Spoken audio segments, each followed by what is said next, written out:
Good morning, students. In last video, we have studied about chapter number 9,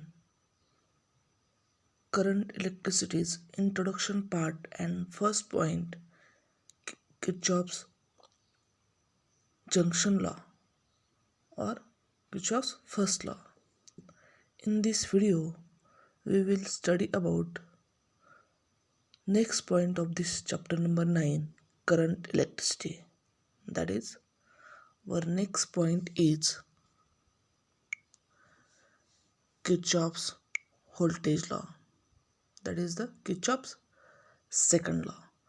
या व्हिडिओमध्ये आपण current electricity चॅप्टरचा उरलेला part study करणार आहोत. त्यामध्ये आपण नेक्स्ट पॉईंट पाहणार आहोत Kirchhoff's voltage law. That is the Kirchhoff's second law. हा किर्चॉफ्सनं सांगितलेला सेकंड लॉ आहे आणि which is applied on close loop. So this Kirchhoff's second law is also known as loop theorem, or it is also known as voltage law. Kirchhoff's second law is also known as voltage law or loop theorem. यालाच आपण voltage law किंवा loop theorem असं म्हणणार आहे. यामध्ये potential difference आणि EMF यांची summation कुठल्याही क्लोज लूपमध्ये नेहमी 0 येते हे किर्चॉफ्सने त्याच्या स्टेटमेंटमध्ये सांगितलेलं आहे. सो जर आपल्याला स्टेटमेंट पाहायचं झालं या किर्चॉफ्स सेकंड लॉचं, तर ते असं सांगता येईल, the algebraic sum of the potential differences and the electromotive force in a close loop is 0. म्हणजे जर आपण अल्जेब्रिक सम घेतली त्या सर्किटमध्ये, त्या इलेक्ट्रिकल नेटवर्कमध्ये, क्लोज इलेक्ट्रिकल नेटवर्कमध्ये कन्सिस्ट असणारे रेजिस्टन्स आणि त्या रेजिस्टन्सच्या अक्रॉस असणारे पोटेन्शियल डिफरन्स आणि त्या सर्किटमधील इलेक्ट्रोमोटिव्ह फोर्स यांची जर आपण अल्जेब्रिक सम घेतली तर ते नेहमी इज इक्वल टू 0 येते. That is the statement of Kirchhoff's second law. The algebraic sum of potential differences and the electromotive force in a closed loop is equal to 0. That is summation IR plus summation E is equal to 0. Where summation IR is the sum of potential differences in a closed loop or in a electrical network. त्या electrical नेटवर्कमध्ये असणारे जेवढे काही resistance आहेत त्या रेजिस्टन्सच्या across असणारा potential difference is denoted as symbol V, and V is equal to IR. So summation IR represents sum of potential differences. Summation IR काय दाखवते, जेवढे काही पोटेन्शियल डिफरन्स आहे त्यांची सम म्हणजेच ॲडिशन. आणि summation E represents sum of all the EMFs. Sum means addition of all the EMFs. That is denoted as symbol summation E. And according to Kirchhoff's second law, summation IR plus summation E is equal to 0. Equation number 9.2. That is the mathematical statement for Kirchhoff's second law or voltage law. हे काय आहे, mathematical statement आहे Kirchhoff second law किंवा voltage लॉचं. Summation IR plus summation E is equal to 0. That is the mathematical statement for Kirchhoff's second law. Summation IR plus summation E is equal to 0, and that is possible in only closed loop. आणि हे कधी possible आहे, ज्यावेळेस आपण कुठलंही close loop, close electrical network, close electrical circuit consider करू. त्या close electrical circuit किंवा क्लोज इलेक्ट्रिकल नेटवर्कमध्ये पोटेन्शियल डिफरन्सची ॲडिशन प्लस EMFची ॲडिशन इज इक्वल टू 0 येते. That is the statement for Kirchhoff's second law. It is also known as voltage law or loop theorem. हा जो Kirchhoff second लॉचं statement आपण mathematical statement पाहिलं आहे, summation IR plus summation E is equal to 0. This is possible only when we use the sign convention. हे कधी possible आहे? ज्यावेळेस आपण यामध्ये साइन कन्व्हेन्शन वापरू. जसं आपण किर्चॉफ्स फर्स्ट लॉमध्ये साइन कन्व्हेन्शन यूज केले आणि त्यानुसार किर्चॉफ्स फर्स्ट लॉ व्हेरीफाय केला, त्याच प्रकारे आपण किर्चॉफ्स सेकंड लॉमध्ये सुद्धा साइन कन्व्हेन्शन वापरणार आहोत आणि त्या साइन कन्व्हेन्शनच्या आधारे आपण हे जे काही मॅथमॅटिकल स्टेटमेंट म्हणजेच इक्वेशन नंबर 9.2 जे आहे ते आपल्याला काय करायचं आहे? व्हेरीफाय करायचं आहे. हे व्हेरीफाय करत असताना आपण कन्सिडर करणारे कुठलंही क्लोज नेटवर्क किंवा क्लोज इलेक्ट्रिकल लूप. मग काय आहेत हे साइन कन्व्हेन्शन्स? तर first sign convention is while tracing a loop through a resistor, if we are traveling along the direction of conventional current, the potential difference across that resistance is considered as negative. And if the loop is traced against the direction of conventional current, the potential difference across that resistor is considered as positive. म्हणजे पहिलं जे sign convention आहे which is about potential difference. म्हणजे potential difference कधी positive घ्यायचा, potential difference कधी negative घ्यायचा, यासाठी दिलेलं फर्स्ट साइन कन्व्हेन्शन जे आहे, ज्यावेळेस आपण सर्किट ट्रेस करतो आहे कुठल्याही इलेक्ट्रिकल नेटवर्कमध्ये, ज्यावेळेस आपण सर्किट ट्रेस करतो आहे आणि त्या सर्किट ट्रेस करत असताना त्या ट्रेसिंगची डायरेक्शन ही कन्व्हेन्शनल करंट फ्लोच्या अपोजिट असेल. The direction of conventional current flow ची डायरेक्शन जी आहे ती कशी असेल? अपोजिट असेल. त्याच वेळेस पोटेन्शियल डिफरन्स कसा कन्सिडर करायचा? पॉझिटिव्ह. आणि जर कन्व्हेन्शनल करंट फ्लो आणि ट्रेसिंगची डायरेक्शन सेम असेल then potential difference is considered as negative. That is the first sign convention use in this Kirchhoff's second law. कुठलं साइन कन्व्हेन्शन आहे? तर related to potential difference. Potential difference when considered as positive and when considered as negative. Potential difference कधी positive consider करायचा आणि potential difference कधी negative consider करायचा. Potential difference कधी positive असणार आहे? ज्यावेळेस आपण क्लोज लूपमध्ये direction of tracing is same in the direction of conventional current flow, then potential difference is considered as negative. आणि if the direction of tracing is opposite to the direction of conventional current flow, then potential difference across that resistor is considered as positive. That is the sign convention. म्हणजे ज्यावेळेस circuit आपण trace करतोय, circuit draw करतोय, circuit draw करत असताना, trace करत असताना त्याची डायरेक्शन आणि कन्व्हेन्शनल करंट फ्लो सर्किटमधून फ्लो होणारा याची डायरेक्शन सेम असेल तर त्याच्या अक्रॉस येणारा रेजिस्टर जो आहे त्या रेजिस्टरच्या अक्रॉस असणारा पोटेन्शियल डिफरन्स हा निगेटिव्ह कन्सिडर करायचा. आणि त्याच्या उलट जर कन्व्हेन्शनल करंट फ्लोची डायरेक्शन आणि ट्रेसिंगची डायरेक्शन एकमेकांना अपोजिट असेल तर अक्रॉस दॅट रेजिस्टर असणारा potential difference considered as positive. That is the first sign convention. त्यानंतर सेकंड साइन कन्व्हेन्शन जे आहे ते रिलेटेड टू EMF. EMF कधी पॉझिटिव्ह कधी निगेटिव्ह कन्सिडर करायचा. The EMF of an electrical source is positive while tracing the loop within the source from the negative terminal to the source of to the its positive terminal. म्हणजे if we traverse from negative terminal to positive terminal then EMF of an electrical source is positive.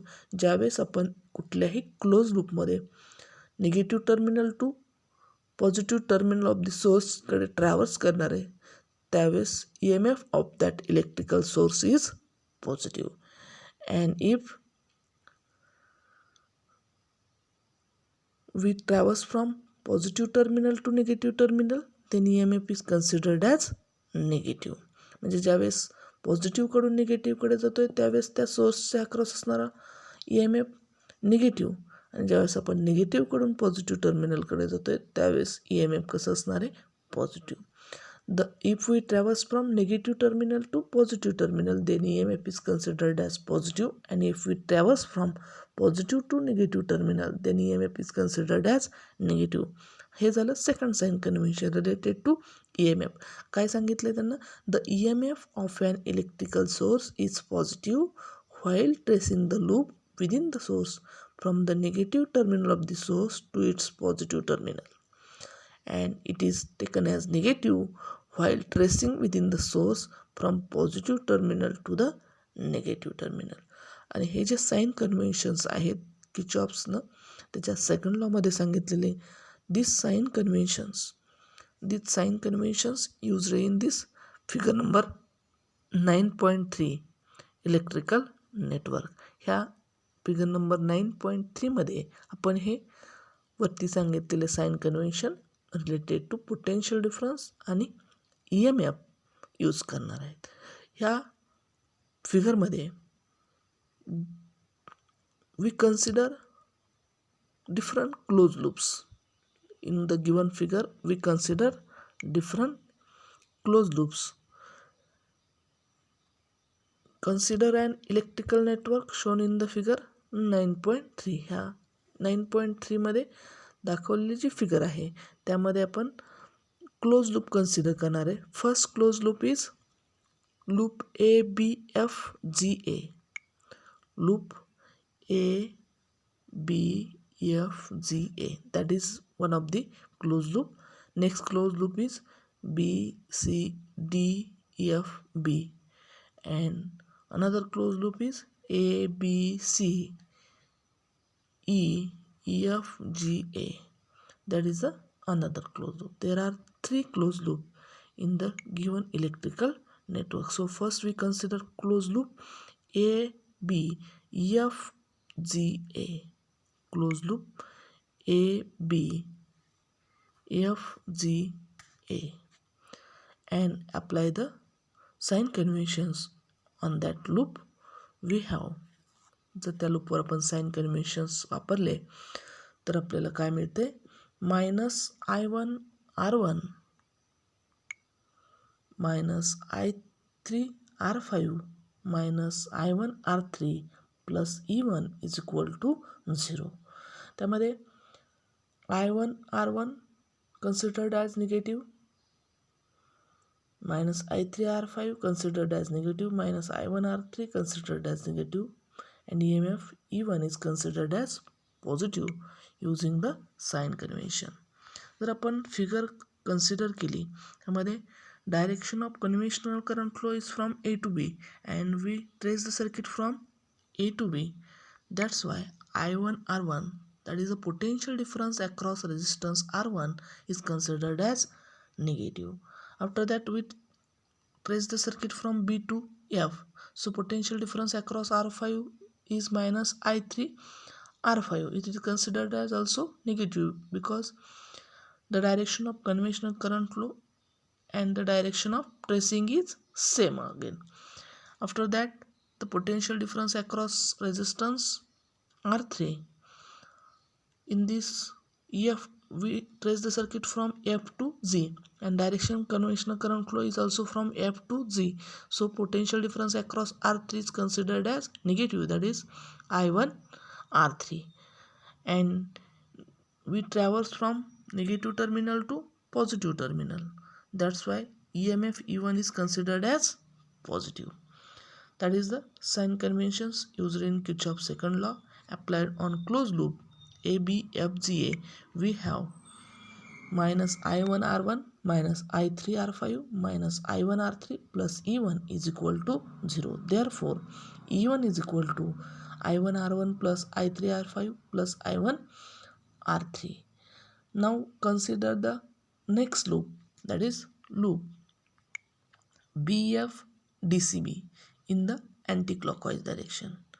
Consider the loop BFDCB in the anti-clockwise direction. Applying the sign conventions we get. आता आपण काय करणार आहे, loop BFDCB consider करणार आहे. Loop BFDCB यामध्ये direction of tracing from B to F. Direction of conventional current flow is also from B to F. So potential difference across R5 considered as negative, that is -I3R5. Again we trace the circuit from F to D. Direction of conventional current flow is from also F to D. That's why potential difference across R4 is -I2R4. Direction of tracing from C to B, conventional current flow is from C to B. That's why potential difference across R2, that is I2 R2, is considered as negative, and we traverse from negative terminal to positive terminal. That's why E2 is equal E2 considered as positive. Here potential difference negative, potential difference negative. Therefore we have minus I1 R2 minus I3 R5 minus I2 R4 plus E2 is equal to 0. Therefore E2 is equal to I2 R2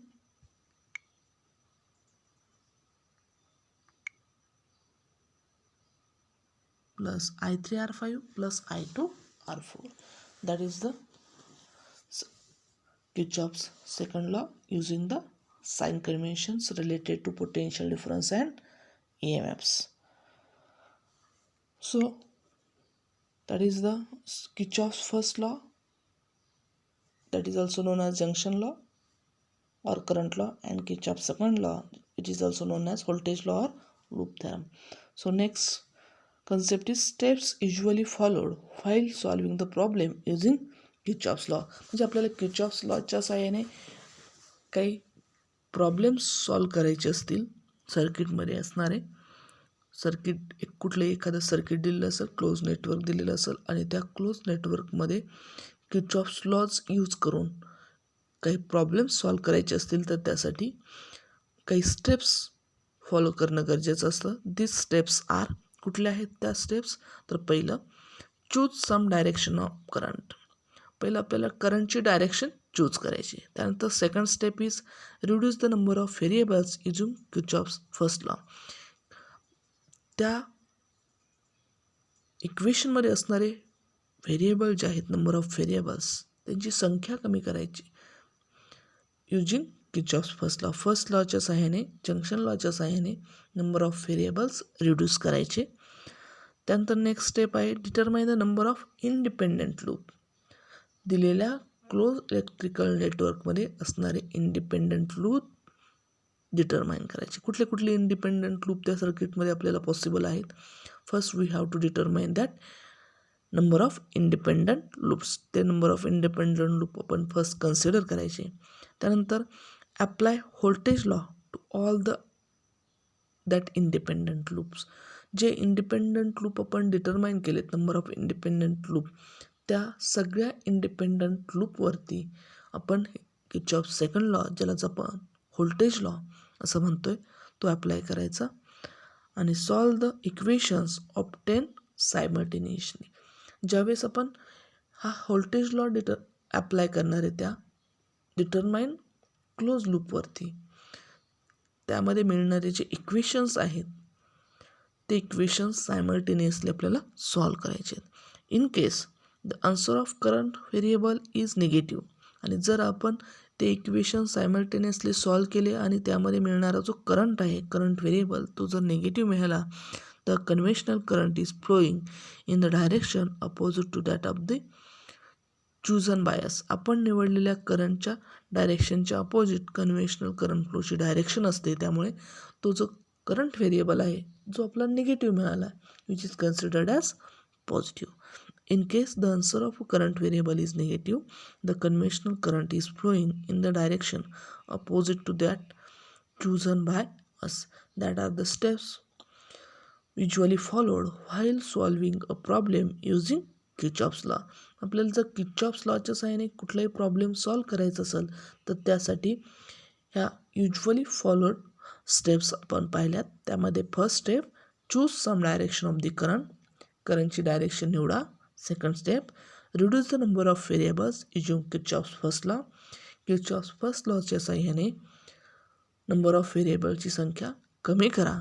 त्यानंतर तिसरी step आहे determine the number of independent loop, आणि त्या close सर्किटमध्ये असणारे independent loop यांचे number जे आहे, संख्या जी आहे ते ठरवा, किंवा इंडिपेंडंट लूप ठरवा त्यामधील. त्यानंतर नेक्स्ट स्टेप आहे apply voltage law to all that independent loop. आणि जे इंडिपेंडंट लूप आपण डिटरमाइन केलेत त्या इंडिपेंडंट लूपवरती व्होल्टेज लॉ अप्लाय करायचा. ज्यावेळेस आपण हा व्होल्टेज लॉ अप्लाय करणार आहे त्यावेळेस नेक्स्ट स्टेप असेल आपल्याला इक्वेशन्स मिळतील. ते इक्वेशन्स सायमल्टेनियसली काय करायचे आहेत आपल्याला सॉल्व करायचे आहेत. आणि हे इक्वेशन सायमल्टेनियसली सॉल्व केल्यानंतर जर आपल्याला मिळणारा current variable in case negative मिळाला तर काय असते, the conventional current flow is flowing in the direction opposite to that chosen by us. आपण निवडलेल्या करंटची डायरेक्शन ही कन्व्हेन्शनल करंट फ्लोला अपोजिट असते. त्यामुळे करंट व्हेरिएबल जरी निगेटिव्ह आला तर we is considered as positive.